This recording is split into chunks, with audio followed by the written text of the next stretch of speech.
Welcome back. You are listening to the home of forbidden romances. Prepare yourself, because tonight's story will leave you breathless. The guillotine blade did not fall. Instead, the sky itself seemed to shatter. Julian's breath hitched in his throat, his heart hammering against his ribs like a trapped bird as the executioner's hand froze mid-lever pull. The rain lashed against the cobblestones of the execution square, mixing with the filth of the gutter and the terrified sweat of the condemned, but suddenly, the jeering crowd fell silent. A pressure, heavy and suffocating like the bottom of the ocean, descended upon the square. It wasn't the storm. It was him. A shadow detached itself from the obsidian carriage that had just rolled through the parted masses.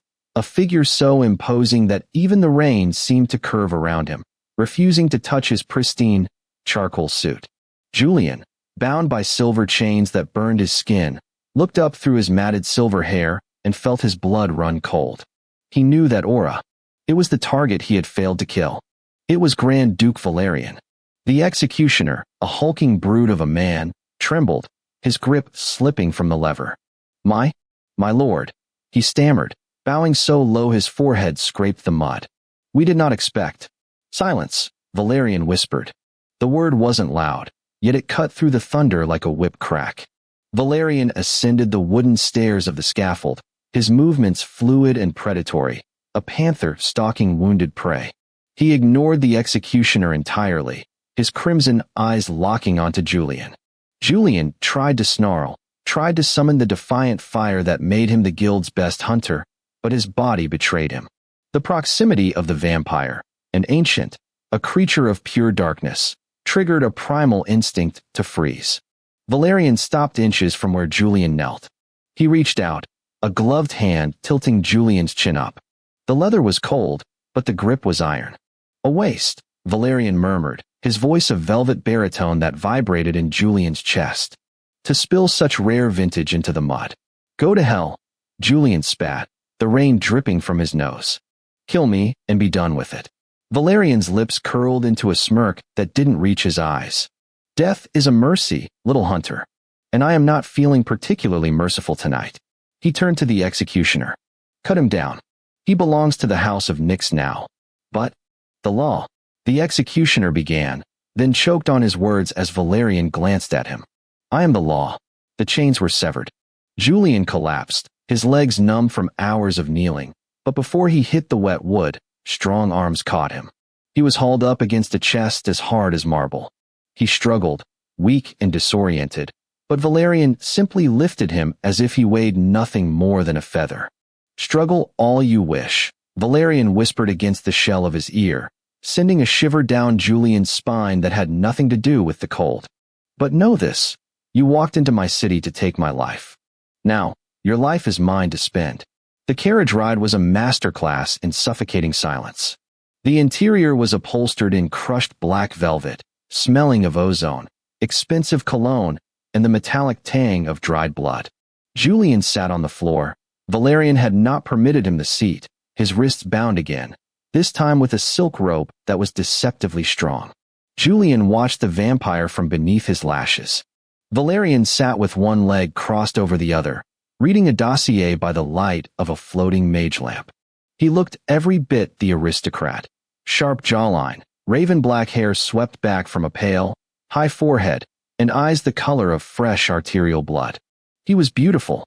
It was a terrifying, lethal kind of beauty that made Julian sick with self-loathing. He was supposed to be the Silver Hunter, the prodigy.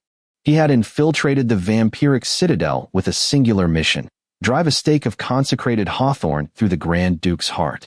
He had failed because he hesitated. Just for a second. You're thinking too loud, Valerian said without looking up from the papers. Julian grit his teeth. I'm thinking about how I'm going to finish the job.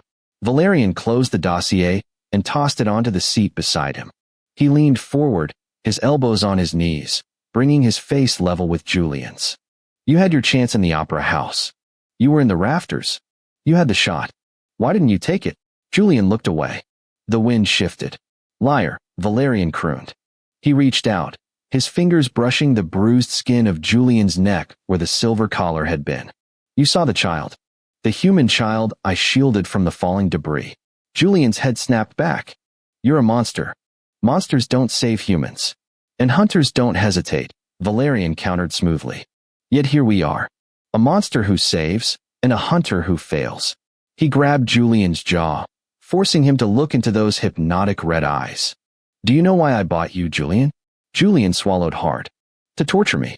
To make an example of me for the guild. Unimaginative, Valerian scoffed, releasing him. If I wanted to torture you, I would have left you with the executioner. No. I bought you because you possess something I require. Something. Intoxicating. Valerian leaned back as the carriage slowed. My physicians tell me that the blood of the Solaris line, your line, is poison to my kind. It burns us like acid. He smiled, revealing the tips of elongated, razor-sharp fangs. But I have lived for 600 years, Julian. I have built an immunity to everything else. I am bored. I crave a sensation that reminds me I am alive. Even if that sensation is pain. The carriage stopped. The door opened. Welcome home, pet, Valerian said, his voice dropping an octave. Try not to die of fright. The weeks that followed were a blur of humiliation and confusing luxury. Julian was not thrown into a dungeon. He was given a suite in the west wing of Valerian's sprawling Gothic estate. He was bathed by silent servants, dressed in silks that cost more than his entire village, and fed meals that would make a king weep. But he was a prisoner. A golden cuff was locked around his ankle, tethered to a magical ward that prevented him from leaving the estate grounds. And every night, Valerian came to him. It was never for sex. Not explicitly. It was a psychological dismantling. Valerian would sit in the armchair by the fireplace, watching Julian pace the room like a caged tiger. They would talk. They would argue. Valerian would provoke him, pushing Julian's buttons until the hunter was screaming, throwing vases, venting his rage. Valerian seemed to feed on the emotion as much as the blood. You hate me, Valerian said one evening, swirling a glass of wine that looked suspiciously thick. With every fiber of my being, Julian replied, standing by the window, watching the moonlight wash over the garden maze. Good, Valerian said, standing up. Hate is passion. Indifference is the enemy. He crossed the room. Julian tensed. This was the ritual. Every 3 days, Valerian would feed. It was a transaction.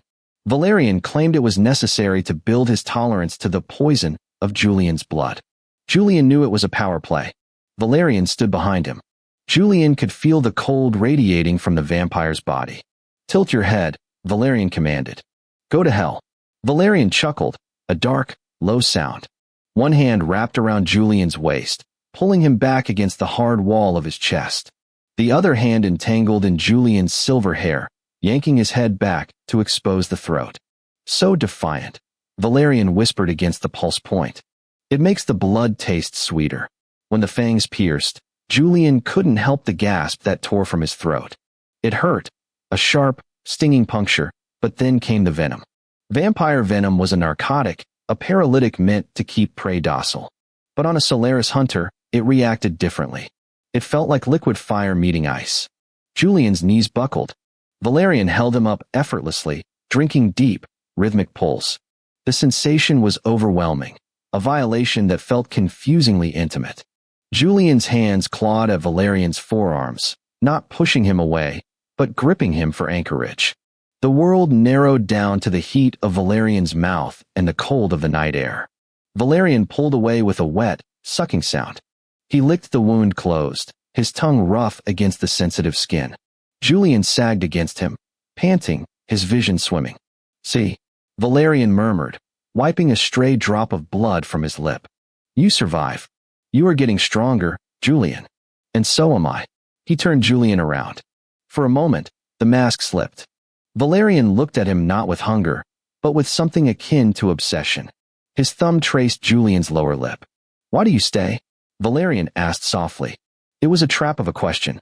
The ankle monitor stopped him from leaving the grounds, but Julian had had opportunities to kill Valerian in his sleep. Or to kill himself.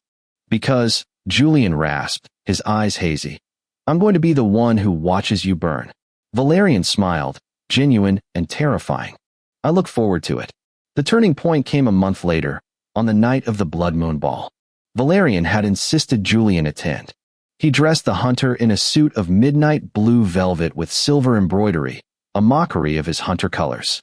He paraded Julian through the ballroom filled with the city's vampiric elite, the very monsters Julian had sworn to destroy. Julian stood by Valerian's side, stiff and angry, as nobles sneered at him or looked at him with hungry eyes. "Ignore them," Valerian murmured, his hand resting possessively on the small of Julian's back. "They are vultures. They see a meal.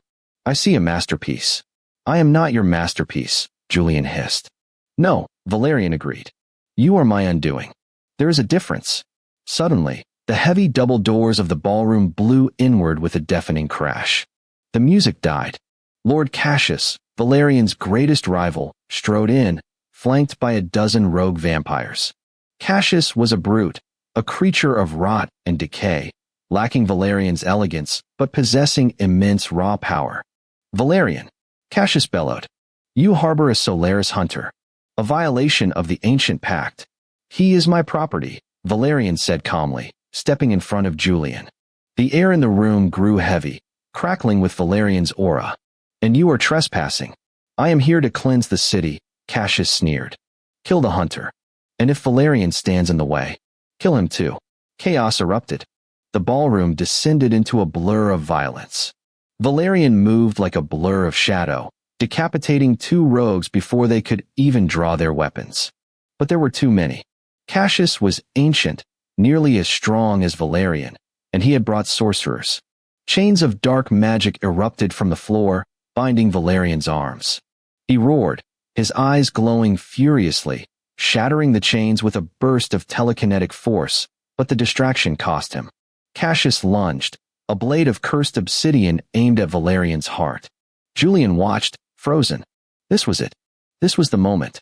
If Valerian died, the ankle monitor would deactivate. Julian could escape. He could return to the guild. He could be free. He saw the blade coming. He saw Valerian distracted by a sorcerer. Hunters don't hesitate. Julian moved. He didn't run for the exit. He dove for a silver candelabra on a nearby table, snapped the heavy base off to create a jagged spear, and threw himself into the fray. "Valerian, duck!" Julian screamed. The Grand Duke dropped instantly. Julian, using the momentum of his sprint, vaulted over Valerian's crouching form and drove the jagged silver stake into Cassius's shoulder. It wasn't a kill shot, but silver burned. Cassius howled, stumbling back. The distraction was all Valerian needed. Valerian rose, a specter of death. He didn't use magic. He used his hands. He tore through the remaining rogues with a brutality that made the room shake. When he reached Cassius, he didn't hesitate. He ripped the rival lord's head from his shoulders and tossed it into the terrified crowd. Silence fell over the ballroom. Valerian stood amidst the carnage, his suit ruined, covered in dust and ash. He turned slowly to look at Julian. Julian stood panting, the improvised silver weapon still in his hand. He was bleeding from a cut on his forehead. Valerian walked toward him. The crowd parted. "You could have let him kill me," Valerian said, his voice devoid of emotion. "You could have run." Julian dropped the silver stake. It clattered loudly on the marble floor. "I told you," Julian said, his voice trembling with adrenaline. "I'm going to be the one who watches you burn. No one else gets that privilege." Valerian stared at him for a long beat. Then, he did something he had never done before. He fell to one knee, not in submission, but in reverence. He took Julian's hand, his bloody gloves staining Julian's skin, and pressed his forehead against the hunter's knuckles. "Then burn me, Julian," Valerian whispered. "Set the world on fire. But do it by my side." The aftermath was a storm of a different kind. Valerian swept Julian away from the party, carrying him back to the private quarters. The adrenaline of the fight had triggered the bloodlust in Valerian, and the proximity to death had triggered something equally primal in Julian. They crashed into the bedroom. Valerian pinned Julian against the heavy oak door, his hands framing Julian's face. "Why?" Valerian demanded, his restraint fraying. "Why save the monster?" "Because," Julian breathed, grabbing Valerian's lapels and pulling him closer. "You're the only one who sees me. The guild sees a weapon. The vampires see food. You see me. I see my ruin," Valerian growled. "And I welcome it." He kissed him. It wasn't gentle. It was a collision of teeth and desperation. It was a kiss that tasted of iron and wine and centuries of loneliness. Julian didn't fight. He opened to it, his hands tangling in Valerian's hair, pulling him closer. Valerian lifted Julian, wrapping the hunter's legs around his waist, and carried him to the massive four-poster bed. He threw him down onto the silk sheets, following him instantly, his weight heavy and grounding. "I need you," Valerian confessed, his voice ragged. "Not for the immunity. Not for the game. I am starving, Julian. Not for blood. For this." He buried his face in Julian's neck, inhaling his scent. "Then take it," Julian whispered, arching his back. Valerian pulled back, his eyes searching Julian's face for any sign of hesitation. Finding none, he stripped off his ruined jacket. The power dynamic shifted in the air. It was no longer captor and captive. It was two predators circling each other, finally deciding to hunt together. Valerian's hands roamed over Julian's body, worshipping every scar, every bruise. When he finally entered him, it was with a terrifying slowness, a deliberate claiming that made Julian cry out, his nails digging into Valerian's shoulders. "Mine," Valerian growled against his mouth. "You are mine, little hunter. In this life and the next."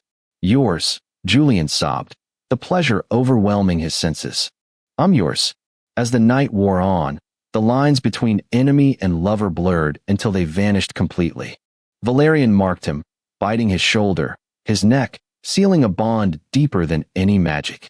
And Julian, the silver hunter, the bane of the undead, held the vampire lord close, realizing that he had found the one thing he had never expected to find in the darkness, a home. The morning sun filtered through the heavy curtains, casting long beams of dust-mote light across the bed. Julian woke first.